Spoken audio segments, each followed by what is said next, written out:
What's going on, people? Happy Easter. LP 2000 coming back at you with another figure review. And today I'm going to be doing the X Plus 30 centimeter, or a little bit bigger than that, SpaceGodzilla from the Heisei film Godzilla vs. SpaceGodzilla. Came out in 1994. So let's get into the box. You know how this goes. So let's move the figure out of the way because it's a massive figure. And get into the massive box. Yes, this figure came out in 2013. It's going to be released through Diamond again sometime this year or the next year. So this is what you're in store for if you want to pick this up. You'll, you know, as all with the other 30 centimeter boxes, or at least a good majority of them, you have the figure art on the front. You know, the picture of the figure and the picture of the face of the figure, as well as X Plus Garage Toys, SpaceGodzilla, as well as the Japanese language title of the film, Godzilla vs. SpaceGodzilla 1994. That's pretty much it. Like I said, it's a massive box, and once you see the figure again, you know why it's a massive box. With your legal jargon on the back, and that's pretty much it.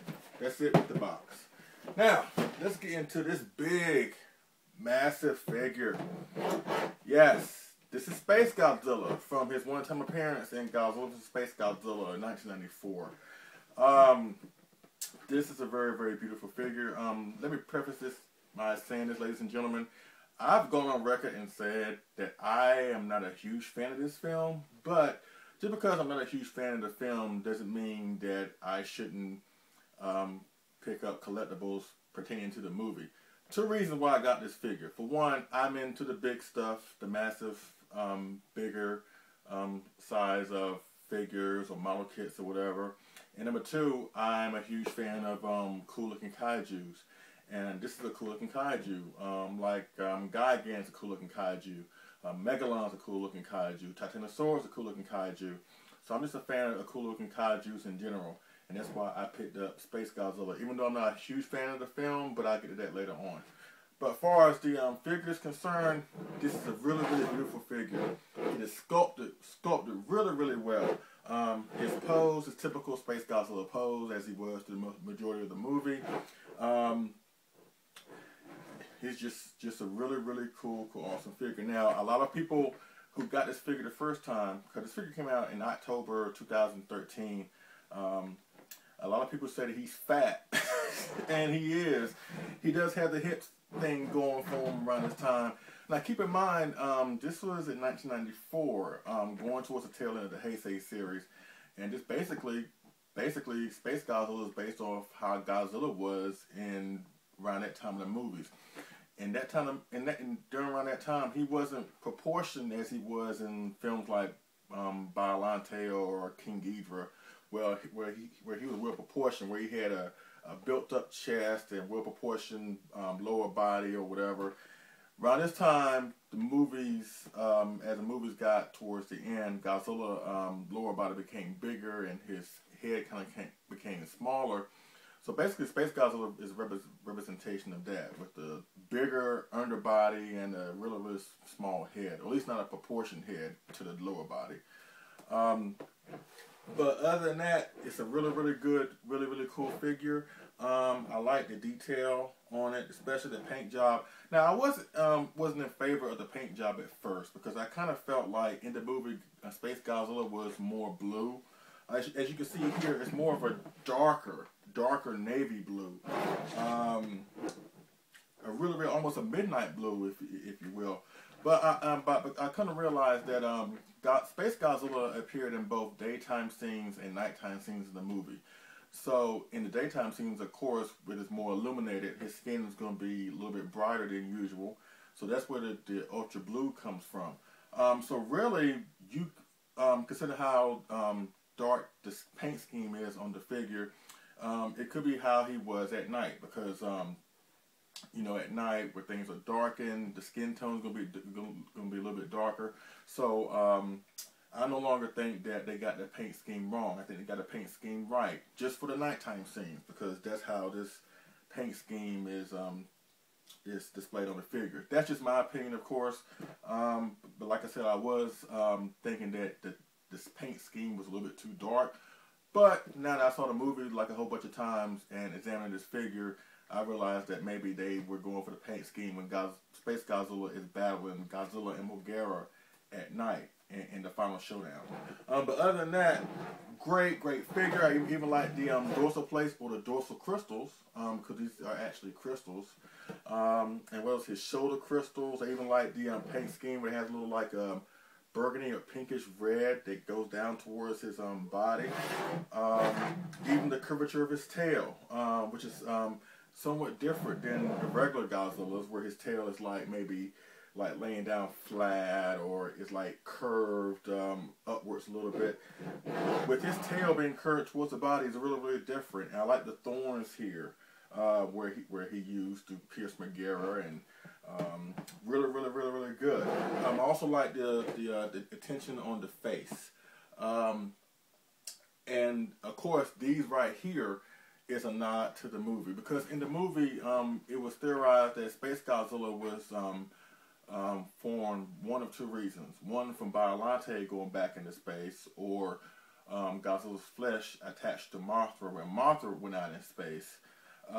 So basically, these mandibles here are a nod to that SpaceGodzilla was formed by the Biollante theory. So I really like that. I really like how they kept the continuity of the Heisei films, especially when it came to these suits. Now, mind you, this is the standard. I don't have the rip board. The rip board comes with a light-up feature that that lights up on the shoulder crystals as well as his horn here. And I'm not a really big fan of light-up features. I mean, it depends on what they are, you know.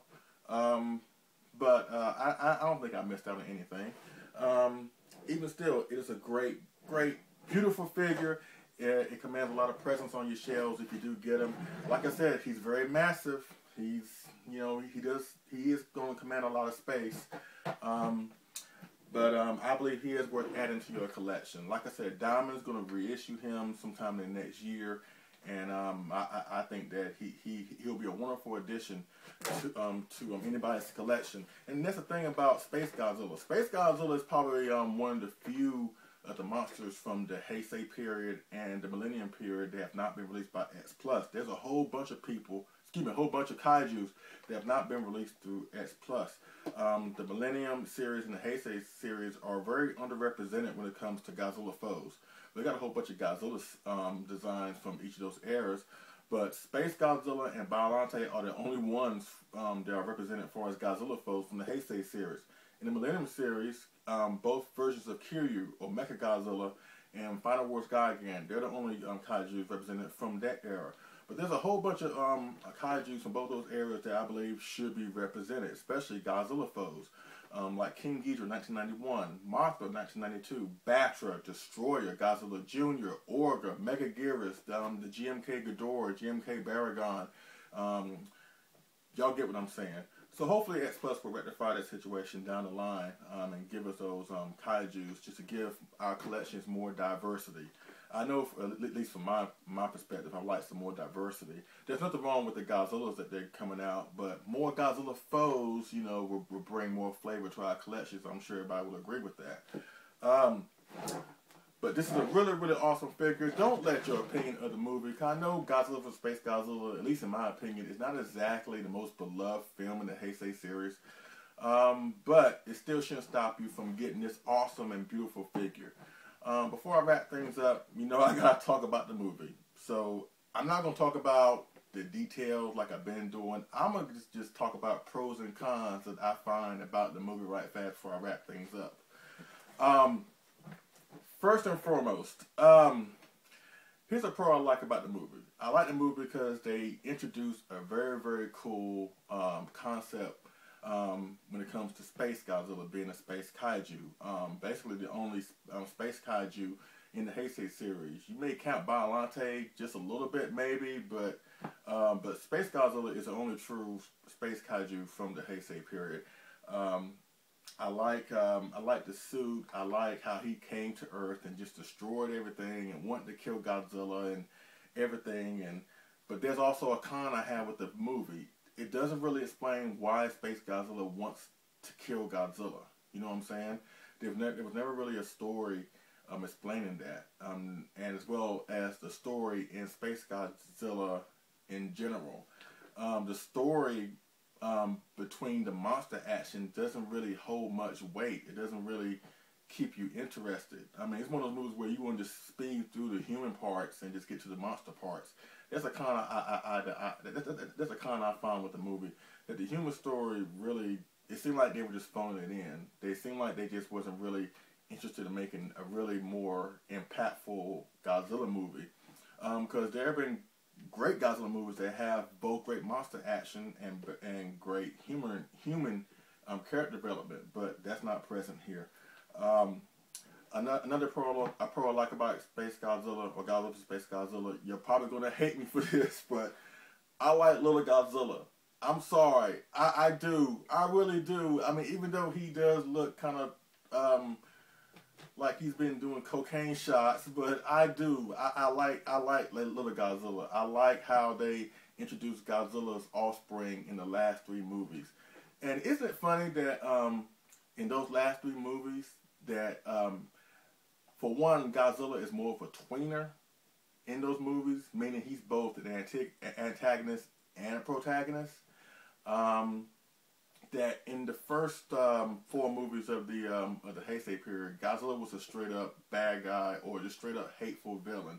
But in these last 3 movies, he didn't really attack Japan or attack humanity because he wanted to. Basically, all those appearances in Mechagodzilla Part 2, SpaceGodzilla, and Destroyer, he came to Japan because basically his offspring has something to do with it, indirectly or directly.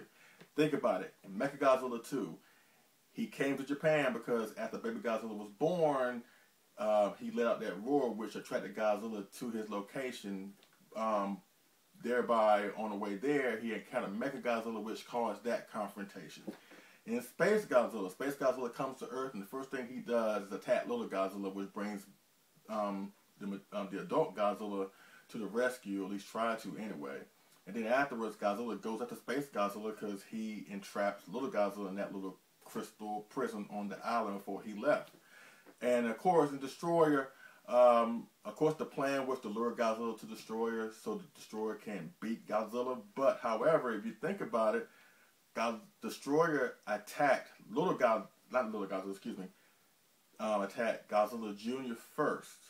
And that's how Godzilla and Destroyer got their battle on. So it's really interesting that in those last 3 movies, all of those events, or all of those kaiju confrontations between Mechagodzilla, SpaceGodzilla, and Destroyer, indirectly or directly, is because of his offspring, baby Godzilla, little Godzilla, and Godzilla Jr. So I thought that was really interesting. Other than that, I mean, I think that SpaceGodzilla had potential. It did. It just wasn't executed properly. I read on Wikipedia that there was a proposed idea. I don't know how true it is, but I read on Wikipedia, so check it out, whatever. But that the idea initially was to have SpaceGodzilla and Mechagodzilla go up against Godzilla. That was supposed to be, I guess, according to Wikipedia, that was supposed to be the proposed plan, but decided to change it. Because for one, I'm not a fan of Megara. I never really liked Megara. I think that it was just a waste of time having that machine in the movie. That's just my opinion. But I would have liked to see Mechagodzilla take Megara's place and would have given us something that we haven't seen before, which probably could have made the movie even better. Seeing Godzilla and Mechagodzilla fight side by side to take on SpaceGodzilla. That would have been a very, very awesome treat for us fans. I know I would have loved to see that. Like I said, I wasn't impressed with Megara. I mean, it's an okay machine, but compared to Mechagodzilla, it's just no comparison. I would prefer seeing Mechagodzilla in that spot. But that would have been a cool thing to see. Mechagodzilla and Godzilla together for the first time on the same side, taking out a kaiju. Of course, Mechagodzilla would have been destroyed in the story, just like Megara was. So, I think that could have been a better way to go, but it didn't. So, whatever. But other than that, aside from Godzilla vs. Godzilla not being my favorite film, I'm sure a lot of folks out there probably feel the same way. Should not stop you from grabbing this figure. This is a beautiful figure, an awesome figure. It will create diversity on your shelves. So I highly suggest you pick him up once Diamond reissues him. Like I said, he might be available, I think, if I read it right, on KaijuAddict.com. Check it out, by the way, to get news on the Diamond reissues and stuff like that. I think they're going to be offering him for $180, which is or maybe 160, one of those two. But that is a very, very, very awesome price to get this beautiful, massive figure. And I highly recommend you do that once they release him. Like I said, don't let your opinions of the movie stop you from collecting a wonderful piece of Godzilla history. And SpaceGodzilla is a very, very cool piece of Godzilla history, despite the film that he was in. Alright, but that's pretty much it with my review of the 30 centimeter. It's not so 30 centimeter. He's like in the 14 inches, 15 inches range. But you get the idea. SpaceGodzilla from Godzilla vs. SpaceGodzilla 1994. If you have any questions or comments, holler at me down in the comment section and we go from there. But that's pretty much it. I thank y'all for watching. I appreciate it. And I will see y'all again on the next figure and movie review. Y'all have a happy Easter. Have a good day. Bye.